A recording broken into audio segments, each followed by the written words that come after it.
What's up, guys? Zobber back again, and we have an update for Power Rangers Battle for the Grid. Remember last week we had the poll that started for the Morph Madness character unveils and everything, and they said that this week they're going to start the tournament. Well, they didn't hold back. First thing off, they launched a 1:50 long video about an hour ago that yeah, guys, we got a lot of gameplay. Every single one of those characters that they unveiled, even Magnet Defender, has gameplay in it. Let's go ahead and take a look and see what this is all about.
Preorder now to get the exclusive Green Ranger V2 skin.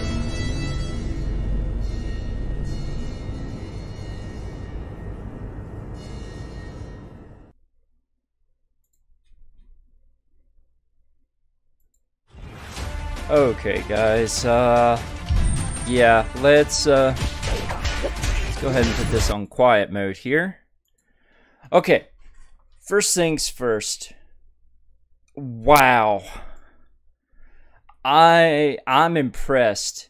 Like, there's a lot more polish on the game on this build, so it's still looking like it's in alpha stage because I don't see a lot of the lighting effects and post-processing done yet. But they have added some mesh textures to it, the models, and they look a lot sharper. And also there's a lot more texture as well with the type of material on the suits and weapons and things. So yeah, you see Goldar has his sheen on things, and that move right there reminds me so much of BB Hood from Marvel vs. Capcom 2. Holy crap. Oh, Ranger Slayer looks amazing. So, yeah, guys, you guys were trying to figure out and asking me, well, what are the Megazord implementations? Well, we got confirmation. Megazord Ultras are in the game, so that's what those are up top.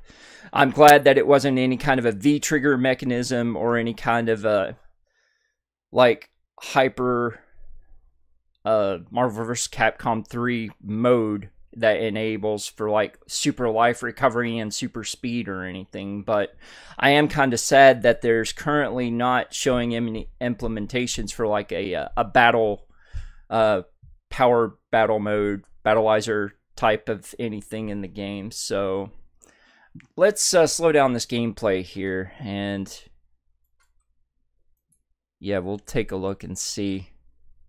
We'll put it at 50%, and we'll let that go from there.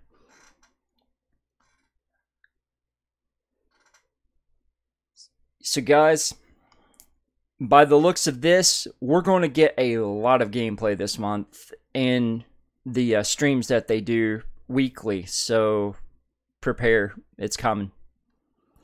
And they're further along than it looks like. it looks like all they're basically holding back right now is a certain number of pre-order amounts, and I did a video for you guys about how to pre-order the game and the whole process and which platforms it's for on the website. So if you have any interest in this game at all right now, guys, I advise you to go ahead and put in your pre-order, because at least you're going to get some extra bonuses for doing so. Off the bat, you get the V2 Evil Green Ranger skin for Tommy, and you get on the Xbox pre-order for the digital art book and some other things, as well as you'll be in the know, and they will let you know as soon as the game drops and give you your code and your email. So I'm still holding off on a Switch copy until the hopes of a deluxe physical edition, though.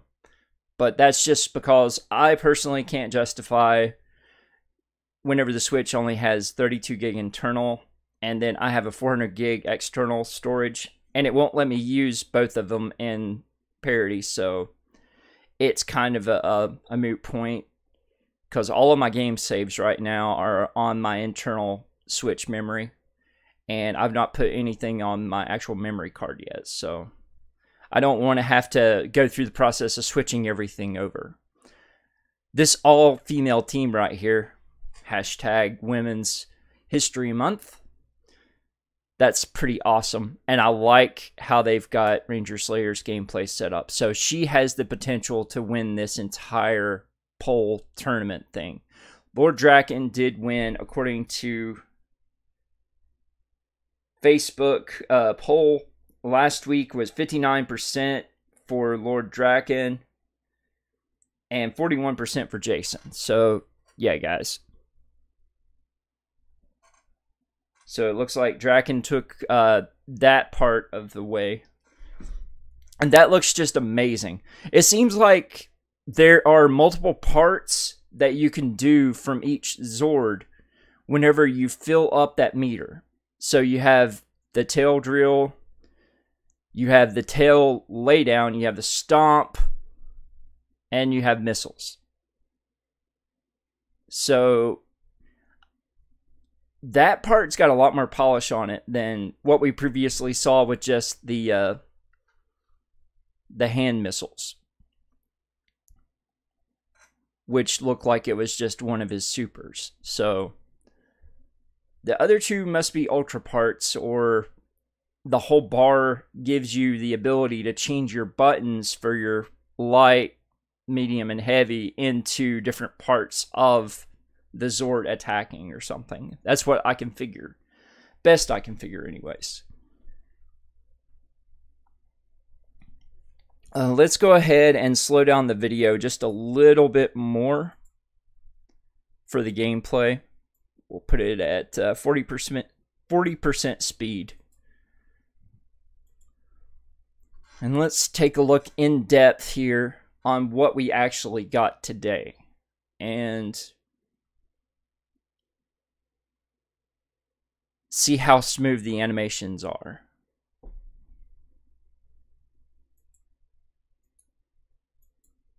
We'll go ahead and lower it down to 25%.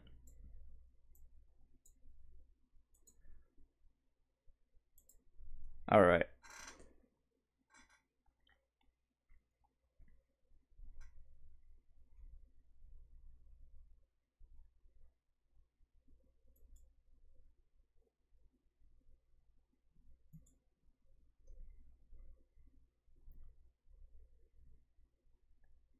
Sorry for the music hitch, guys. Alright, let's take a look here. So the video right now is not 1080p 60. I can already tell you that because it's skipping frames like crazy. If it was 1080p 60, that'd be a lot smoother animation looking. But the game is 60 frames per second.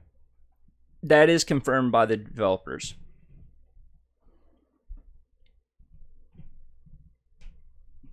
So it looks like Magnet Defender has a blaster type assist.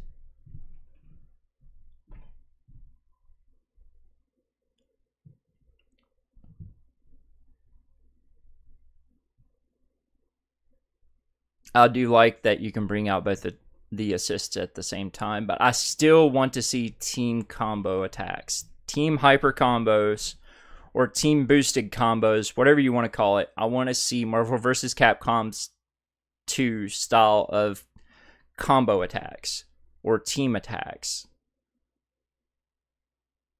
or delayed hyper combos. Because that was what made Marvel vs. Capcom 2 so fun.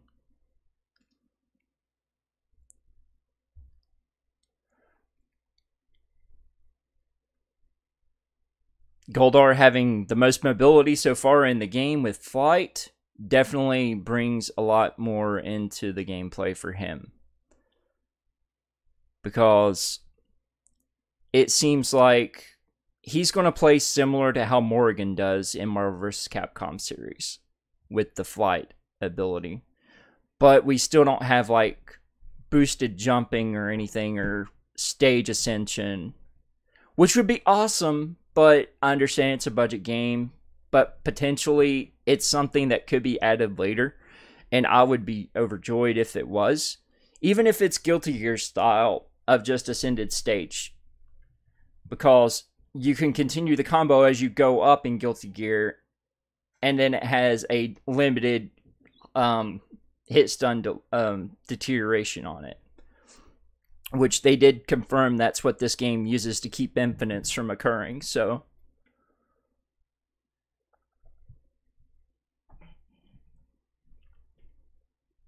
Yeah, all of Drakkon's attacks looks like he is currently 30 frames in this video. But the gameplay itself is 60 frames per second. It's just the video they uploaded is not. I love that call-in. Mastadon Sentry looks to be awesome. I still would like to see the Sabertooth Centurion in the game. Well, that's what I call it. But it's basically a Sabertooth Sentry as well. Just because that's my favorite character of Drakkon's army in Shattered Grid.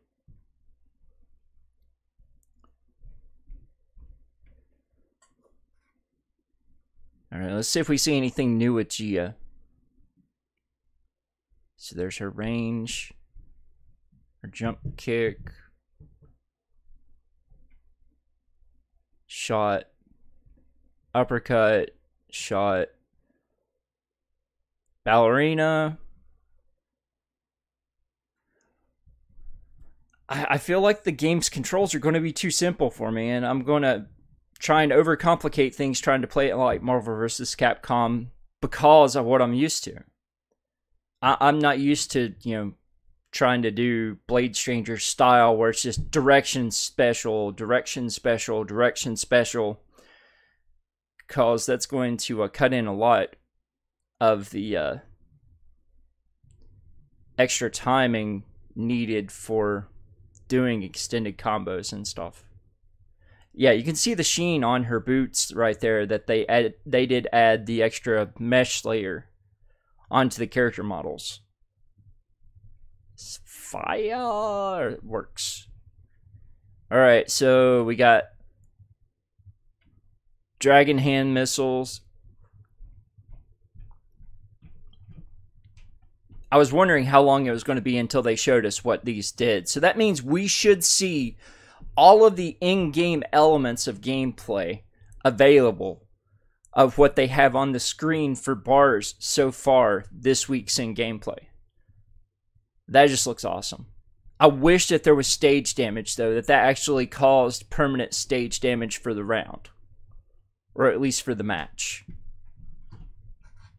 That reminds me of Apocalypse Drill in X-Men vs. Street Fighter.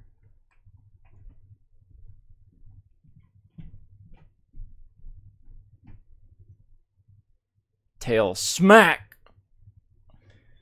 Oh my gosh, guys. This is looking so good. Yeah, if you guys have any questions, put them down in the comments. And thanks for you guys for watching. This is Zybernite, signing out. Oh, and please try and like and subscribe if you want to see more content from me.